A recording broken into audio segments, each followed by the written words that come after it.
মিষ্টি খাই নাই, সন্দেশ খাইছি সেই। মিষ্টি খাই নাই, সন্দেশ খাইছি সেই, বড়া খাইছে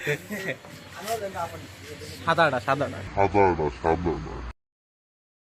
হ্যালো বন্ধুরা, সকলে কেমন আছি? তো আজকে আমরা যাচ্ছি টাঙ্গাইল মিষ্টি খাইতে। মুখে হাসি নিয়ে ড্রাইভ করছেন আমাদের লিটন ভাই, সিগন্যাল পাচ্ছেন রানা সামনে থেকে। ভিডিওটা একটু বড় হবে দেখে আমি একটু টেনে দিলাম। তো আমরা টাঙ্গাইল যতক্ষণে যাই ততক্ষণে প্রায় সন্ধ্যা হয়ে গেছে, সবাই সেলফি তোলা নিয়ে ব্যস্ত। আমি যেহেতু ভিডিও করব তাই সবার আগে ভিতরে প্রবেশ করলাম।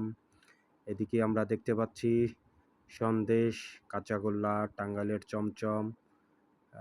এপাশে আরও আছে আমাদের দই, ভিতরে গোল্লা বানানোর কাজ চলছে। এই যে রসগোল্লা। তো এখনই জিবলা দেখাবেন আমাদের জহির ভাই। এখনও অনেকেই ভিতরে আসে নাই, আস্তে আস্তে সবাই প্রবেশ করছে। শরীফুল কাকা নিজেও ভিডিও করছে।